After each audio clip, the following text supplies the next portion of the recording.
नमस्कार dear students and welcome to my YouTube channel yes 400 plus.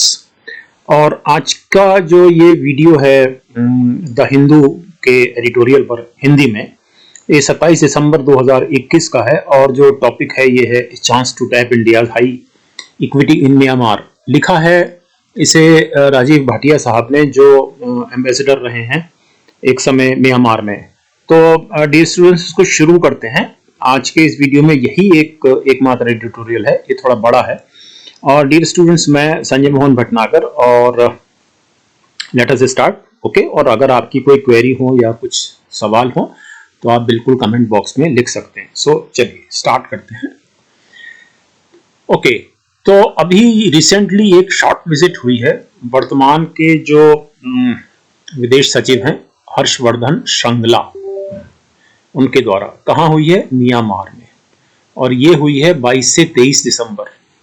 और basically ये जो है एक बहुत ही एक क्लियरली एच्ड मैंडेट था, एक बहुत ही स्पष्ट रूप से अंकित जनादेश था।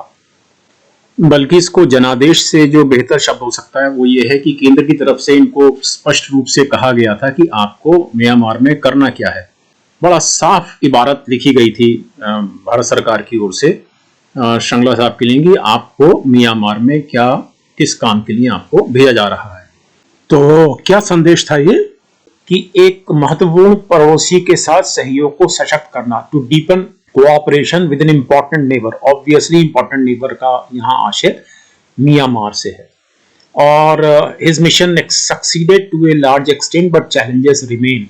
उनका मिशन ये जो था ये बहुत हद तक सफल रहा, लेकिन इसमें चुनौतियां अभी भी बनी हुई हैं। तो क्या चुनौतियां हैं उनका इस आर्टिकल में चर्चा की गई है, उन चुनौतियों पर। ओके, तो इसमें दूसरी इंपॉर्टेंट चीज तो यह है कि इंडियन डेलीगेशन ने एक स्पेशल फ्लाइट ली नेपिताओ, जो मॉडर्न कैपिटल है म्यांमार की, और यांगून, यानी रंगून का नया नाम है, यांगून के लिए। और इस सफर को यूटिलाइज किया गया पूरी तरीके से, क्योंकि इसमें 10 lakh Indian made vaccine doses थी कोरोना के लिए। Okay, and as a gift to the people of Myanmar. Okay, और ऑब्वियसली ये जो वैक्सीन है ये हिंदुस्तान में बनी हुई वैक्सीन है जो गई है म्यांमार, 10 लाख। अब ये जो मिस्टर श्रृंगला हैं, जो फॉरेन सेक्रेटरी हैं, इन्होंने हिंदुस्तान की जो मिडिल पाथ पोजीशन है फॉरेन पॉलिसी में, कैलिब्रेटेड बोला गया है, नपीतुली जिसको बोलते हैं, तो इसका अनुसरण किया है। और ना कि पश्चिम की एक ऐसी पॉलिसी का जिसको रिफ्लेक्सिव पॉलिसी या प्रतिक्रियात्मक नीति का अनुसरण नहीं किया है। ये प्रतिक्रियात्मक नीति कैसी है कि ये कंडेमनेशन की है, यानी कि ये कंडेम करने वाली और थ्रेट्स देने वाली या सैंक्शंस लगाने वाली, किसके अगेंस्ट? जो अभी मिलिट्री रिजीम है म्यांमार में, उसके अगेंस्ट। तो वेस्ट की जो नीति है वो ये है कि वहाँ का जो फौजी शासन है उसको कंडेम कीजिए, थ्रेट्स दीजिए, धमकियाँ दीजिए, सैंक्शंस लगाइए। लेकिन हिंदुस्तान ने इसमें एक अपना पहले का जो नपातुला उनका जो मिडिल पाथ है उसको फॉलो किया है, उसका अनुसरण किया है। ओके, और ये जो है एक ऐसी स्थिति है जो रीजनल रियलिटीज, हिंदुस्तान के परिप्रेक्ष्य में, हिंदुस्तान के जो पड़ोसी हैं उनके साथ हमारी जो विदेश नीति है उसकी रीजनल रियलिटीज को दर्शाती हुई ये स्थिति है जो हिंदुस्तान ने कायम रखी है। और ये एक आसान काम नहीं है। म्यांमार में जो मिलिट्री कू हुआ था, जो सैन्य तख्ता पलट हुआ था, फरवरी 1, 2021 को हुआ था। और उसके पश्चात जो इंटरनेशनल कम्युनिटी है, जो अंतर्राष्ट्रीय समुदाय है, वो इस बात पे बटा हुआ है कि ये जो म्यांमार में जो डेमोक्रेसी के लिए एक जो ट्रांजिशन फेज था, यानी कि परागमन हो रहा था डेमोक्रेसी की तरफ, उसका डिरेलमेंट हो गया है, वो पटरी से उतर गई है वो प्रक्रिया। उसको कैसे संबोधित किया जाए या कैसे उसको समझा जाए। अब पिछले एक दशक में, यानी कि पिछले 10 साल में, म्यांमार का जो एक हाइब्रिड डेमोक्रेसी मॉडल था, यानी कि मिश्रित लोकतंत्र वाला जो मॉडल था, वो बहुत अच्छा चला, क्योंकि इसमें पावर शेयरिंग थी between the military and elected representatives, यानी कि निर्वाचित प्रतिनिधियों के बीच। लेकिन इस दरमियान क्या हुआ कि जो म्यांमार की जो नेशनल लीग फॉर डेमोक्रेसी है, जिसकी नेता सान सुई क्वी, आपने सबने नाम सुना है, सान सुई क्वी, पूरा नाम है दाऊ आंग सान सुई की, तो उनके नेतृत्व वाला ये मोर्चा था नेशनल लीग फॉर डेमोक्रेसी। इसको भारी जीत मिल गई चुनावों में नवंबर 2020 में। और इससे जो मिलिट्री लीडरशिप थी वहाँ की, उसने उसको बेचैन कर दिया, अनर्व कर दिया। तो नवंबर 2020 में चुनावों में जीत मिली और फरवरी 2021 में उनका तख्ता पलट हो गया। अब ये तख्ता पलट क्यों हुआ? क्योंकि ऐसी आशंका थी फौज को ऑब्वियसली कि जो एक नया मैंडेट मिला है, नया जनादेश मिला है एनएलडी को, तो एनएलडी जो है बहुत तेजी से कुछ ऐसे काम करेगी जिससे सेना के पंख कुतर दिए जाएं। और जो म्यांमार की जो मिलिट्री है जिसका की नाम है तातमाडा, इसको थोड़ा सा आपको नोट जरूर करना चाहिए।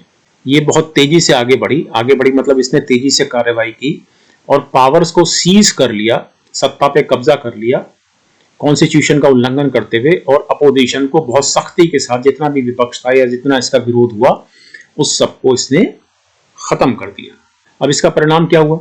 The results have been disaster for democracy. तो ये जो परिणाम है ये लोकतंत्र, अर्थव्यवस्था और लोगों की, जन सामान्य की भलाई के लिए बहुत बुरे रहे हैं या विनाशकारी रहे हैं।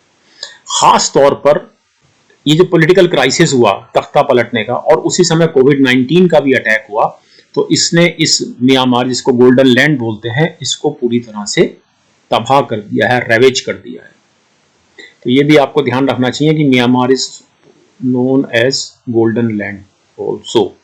अब ये जो अंतर्राष्ट्रीय जो डर था या निराशा थी ये बड़ा क्लियर कट था। जो पश्चिम देशों ने सैंक्शंस लगा दी, प्रतिबंध लगा दिए, लेकिन दूसरे देश जैसे कि रशिया, उन्होंने इसमें भी अपॉर्चुनिटी देखी है, इसमें भी अवसर देखा है कि नए रूलर्स जो नए शासक बने हैं म्यांमार में उनके साथ संबंधों को स्ट्रेंथन किया जाए या मजबूत किया जाए।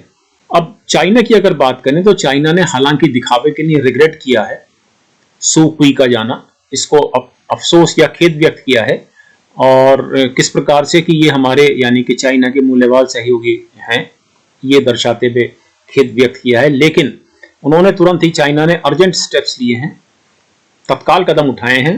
किस चीज के लिए? ये जो मिलिट्री रिजीम आया है वहां पर, इसके सहयोग को स्थिर यानी स्टेबलाइज करने के लिए, उसको और एक्सपैंड करने के लिए, विस्तारित करने के लिए।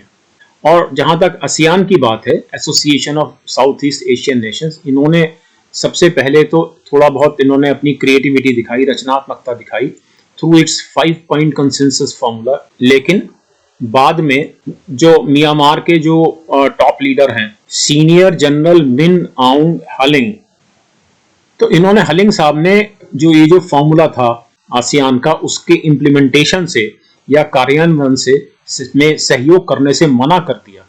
तो आसियान का जो एक यूनिटी थी, एक निष्ठा थी इनकी सू की के साथ, वो तुरंत डैमेज हो गई या खंडित हो गई।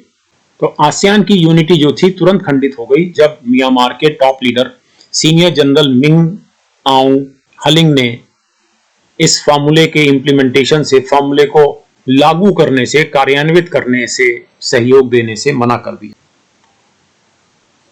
तो इस बहुत ही पोलराइज्ड यानी कि ध्रुवीकृत और बहुत जटिल सिचुएशन में मिस्टर श्रृंगला जो फॉरेन सेक्रेटरी हैं, जो यात्रा पर गए म्यांमार की, वो सफल रहे हैं इन होल्डिंग सब्सटेंटिव डिस्कशंस, यानी महत्वपूर्ण चर्चा करने में सफल रहे हैं। किसके साथ?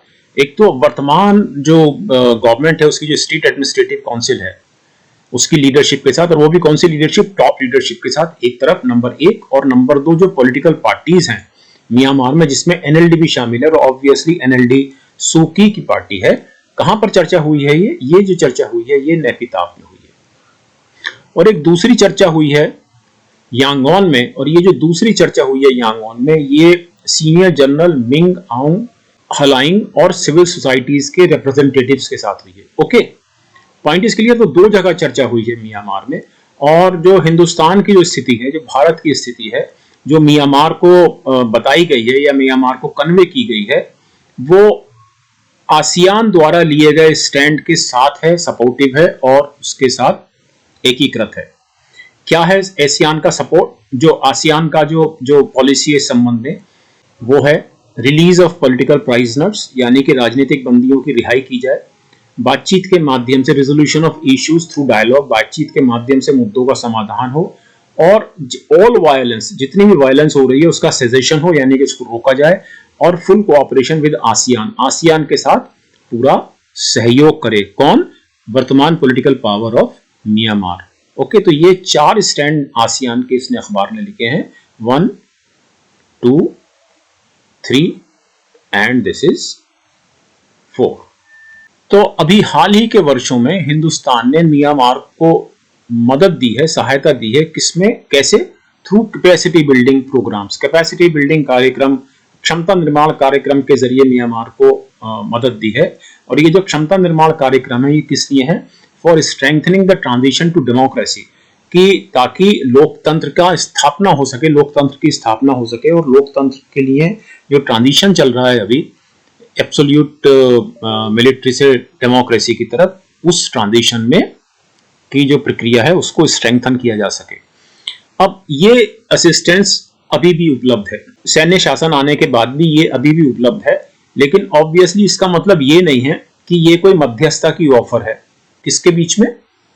मिलिट्री और एनएलडी के बीच में जो विवाद है, जो कॉन्फ्लिक्ट है, जो झगड़ा है, उसके बीच में, इस संघर्ष में किसी तरह की मेडिएशन की या मध्यस्थता की ये ऑफर, प्रस्ताव नहीं है। और ये जो मध्यस्थता वाला काम है, this burden has to be borne by the ASEAN, ये काम किसने करना है? ये काम आसियान ने करना है। और हिंदुस्तान की पोजीशन, जो इंडिया पोजीशन है, कैरीज कॉन्फिडेंस, कि हिंदुस्तान की जो स्थिति है, हिंदुस्तान की जो स्थिति कॉन्फिडेंस यानी कि जो आत्मविश्वास को प्रदर्शित कर रही है, हिंदुस्तान की जो पोजीशन है, ये रिफ्लेक्ट होती है, परिलक्षित होती है किसमें?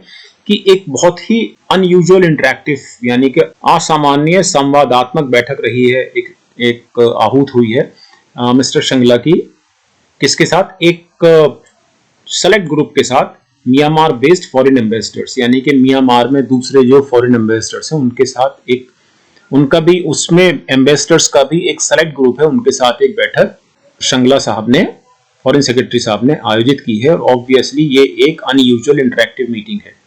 तो ये जो मीटिंग हुई है ये बेसिकली पुख्ता करती है हिंदुस्तान का जो एक आत्मविश्वास है म्यांमार की स्थिति को सुलझाने का। ये बैठक उसको, ये मीटिंग उसको एस्टैब्लिश करती है, उस कॉन्फिडेंस को।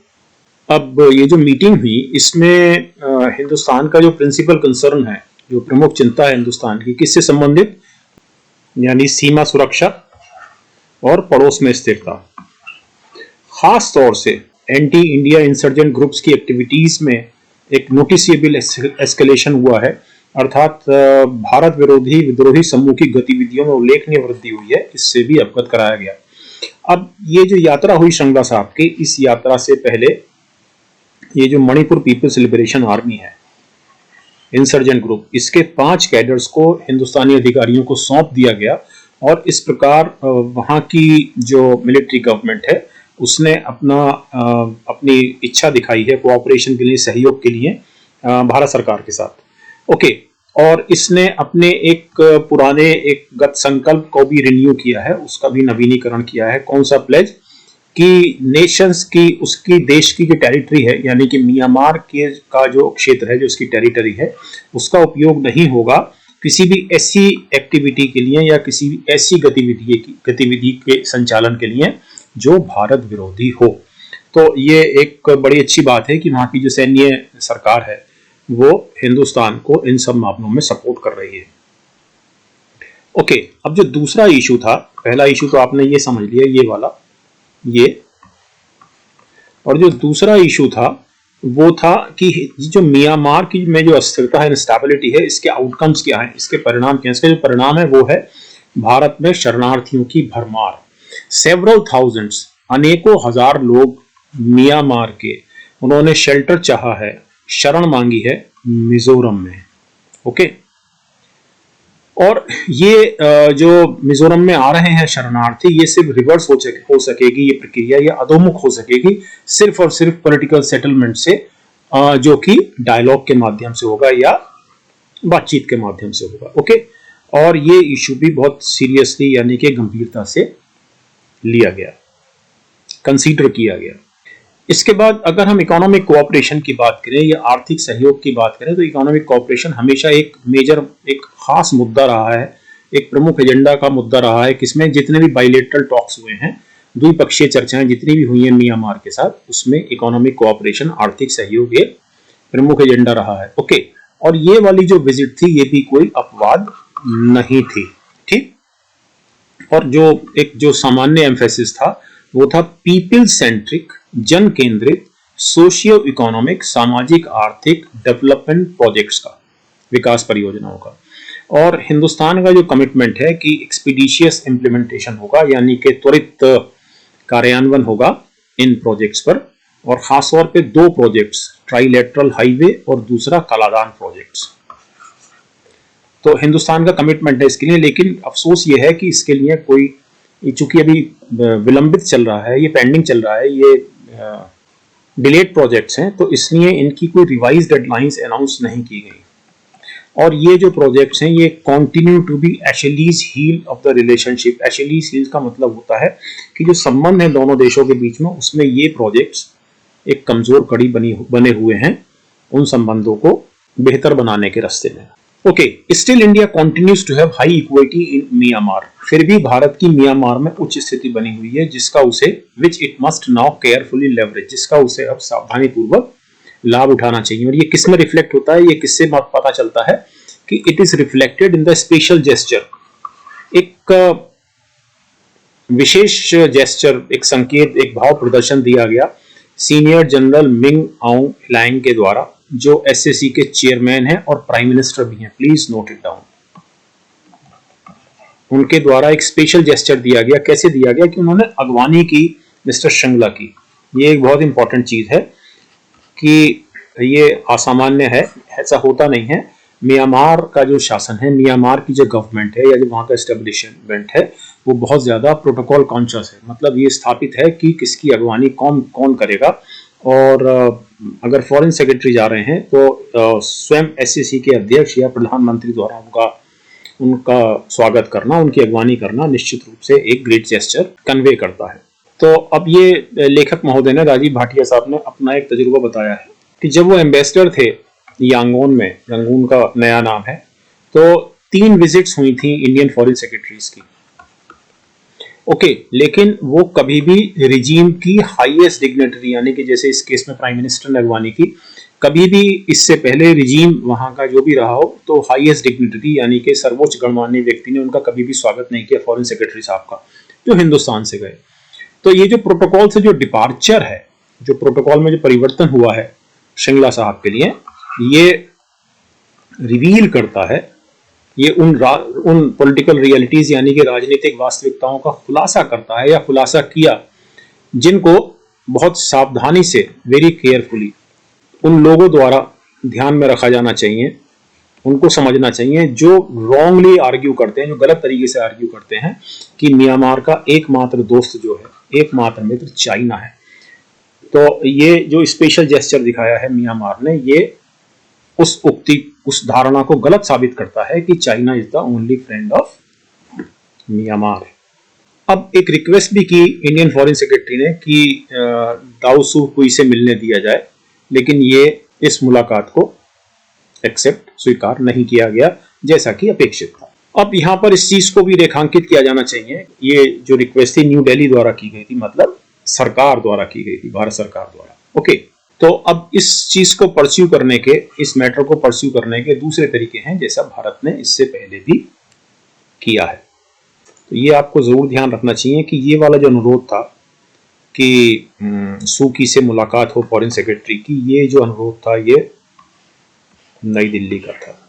और आखिरी स्लाइड देखते हैं कि म्यांमार में सरकार, गवर्नमेंट एंड अपोजिशन, सरकार और विपक्ष दोनों समझते हैं कि हिंदुस्तान की जो बहुत ही सोबर अप्रोच है, जो शांत रवैया है ओवरऑल म्यांमार के मिलिट्री कू के संबंध में, हिंदुस्तान इस यात्रा से निश्चित रूप से लाभ उठा सकता है और इस मोमेंटम को और इस संवेग को बनाए रख सकता है कि म्यांमार के भी फॉरेन मिनिस्टर को एक अप्रोप्रिएट टाइम पर इनवाइट किया जाए और फॉरेन मिनिस्टर के अलावा और दूसरे जो स्टेक होल्डर्स हैं, दूसरी फॉर एग्जांपल दूसरी पॉलिटिकल पार्टीज के म्यांमार में, उनके लीडर्स को या सिविल सोसाइटीज के लीडर्स को या जो थिंक टैंक है म्यांमार के, उनको हिंदुस्तान में आमंत्रित किया जाए ताकि वो चर्चा कर सकें अपने काउंटर पार्ट्स, अपने समकक्षों के साथ हिंदुस्तान में चर्चा कर सकें। तो एकमात्र गोल या एकमात्र लक्ष्य जो होना चाहिए हिंदुस्तान के लिए, वो होना चाहिए कि म्यांमार को वापस लाना होगा, to put Myanmar back on the path of, किस रास्ते पर वापस लाना होगा, एक स्टेबल, जहां पर एक स्टेबल, स्थिर, डेमोक्रेटिक, लोकतांत्रिक और एक संघीय संघ बनाने का मार्ग प्रशस्त हो सके। तो thank you very much dear students. तो आज का हमारा ये अभी तक का 3rd वीडियो था और कल मिलते हैं एक नए वीडियो के साथ, जिसमें कल का जो द हिंदू अखबार होगा उसका एडिटोरियल या एडिटोरियल पेज का, मुझे एडिटोरियल नहीं कहना चाहिए, एडिटोरियल पेज का एनीथिंग इंपॉर्टेंट जो आपके सिविल सर्विसेज परीक्षा से के संदर्भ में महत्वपूर्ण है, मैं उसको लेता हूँ। ओके, तो नमस्ते dear students, thank you very much, मिलते हैं कल।